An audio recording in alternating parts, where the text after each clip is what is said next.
অন্যান্য সহকারী শিক্ষক শিক্ষিকা এবং শিক্ষাকর্মী এবং আমার প্রাণপ্রিয় ছাত্রছাত্রীগণ, আজকে আমরা এখানে উপস্থিত হয়েছি 23শে জুন 2026, একটি বিশেষ দিন, যে দিনটিতে ভারত কেশরী ডক্টর শ্যামাপ্রসাদ মুখোপাধ্যায় তিনি জম্মু কাশ্মীরের অন্তরীণ জেলে থাকাকালীন তার মৃত্যু হয়। তার দিনটিকে আত্মবলিদান দিবস হিসেবে অনেকে পালন করেন। এবারে নতুন সরকার এই দিনটিকে বিদ্যালয়ে যথাযথ মর্যাদার সঙ্গে পালন করতে নির্দেশ দিয়েছেন। সেই অনুযায়ী এবং তার এই জন্মদিন হচ্ছে 6 জুলাই। 23শে জুন থেকে 6 জুলাই পর্যন্ত এক পক্ষকাল ব্যাপী একটা অনুষ্ঠান করতে বলেছেন। তার এই প্রারম্ভিক অনুষ্ঠান আজকে। আমি দু এক কথা বলবো শ্যামাপ্রসাদ মুখোপাধ্যায় সম্পর্কে। তিনি বিখ্যাত বাংলার বাঘ আশুতোষ মুখোপাধ্যায়ের পুত্র এবং তিনি বিদগ্ধ শিক্ষাবিদ ছিলেন। সবচেয়ে কম বয়সে কলকাতা বিশ্ববিদ্যালয়ের ভাইস চ্যান্সেলর বা উপাচার্য তিনি হয়েছিলেন এবং বাংলা শিক্ষার জন্য বাংলাতে পরীক্ষার ব্যবস্থা বা সিস্টেম যাতে চালু হয় কলকাতা বিশ্ববিদ্যালয়ে, তার তিনি রূপকার ছিলেন।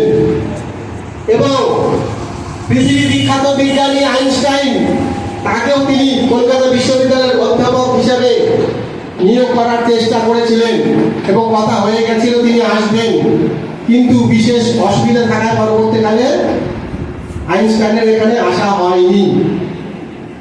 এবং এই শ্যামাপ্রসাদ মুখোপাধ্যায় আমাদের ভারতবর্ষের যে প্রথম মন্ত্রিসভা, সেই মন্ত্রিসভাতে তিনি জাতীয় কংগ্রেসের সদস্য না হয়েও বিরোধী দলের সদস্য হয়েও তাকে সর্দার বল্লভভাই প্যাটেলের আগ্রহে আমাদের তৎকালীন প্রধানমন্ত্রী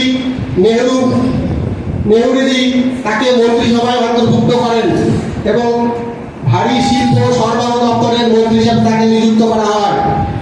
যদিও পরবর্তীকালে মতান্তর ঘটায় তিনি মন্ত্রিসভা থেকে পদত্যাগ করেন এবং তিনি অখণ্ড ভারতের স্বপ্ন দেখেছিলেন, যে ভারতবর্ষ হচ্ছে এক দেশ এক মিশন, যে ভারতবর্ষ একটা দেশ, সেই দেশের আলাদা কোনো পতাকাও উড়বে না।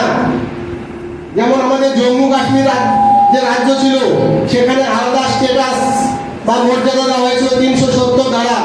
তিনি এই 70 ধারার প্রবল বিরোধী ছিলেন এবং এরই প্রতিবাদে তিনি জম্মু কাশ্মীরে সরকারের নিষেধাজ্ঞা অমান্য করে সেখানে যান এবং সেখানে তাকে তৎকালীন শেখ আবদুল্লাহ সরকার, বর্তমানে জম্মু কাশ্মীরের মুখ্যমন্ত্রী ফারুক ওমর আবদুল্লাহ, তার বাবা হচ্ছে ফারুক আবদুল্লাহ, তার বাবা শেখ আবদুল্লাহ সাহেব তৎকালীন জম্মু কাশ্মীরের মুখ্যমন্ত্রী ছিলেন। তিনি তখন তাকে বন্দী করেন এবং বন্দী অবস্থাতেই তিনি মারা যান এবং তার মৃত্যু নিয়ে বিতর্ক আছে, যদিও সেই বিতর্কের অবসান হয়নি। তো যাই হোক, এই তার মৃত্যু দিন হচ্ছে আজকে 1953 সালের 23শে জুন এবং এই বর্তমান সরকার এই দিনটিকে যথাযোগ্য মর্যাদার সঙ্গে পালন করতে বলেছে। আমরা নেহেরুগা উচ্চ বিদ্যালয়ের পক্ষ থেকে যথাসাধ্য তার স্মৃতির প্রতি শ্রদ্ধা জানানোর চেষ্টা আমাদের পক্ষ থেকে করা হচ্ছে। এই বলে আমি আমার বক্তব্য শেষ করছি।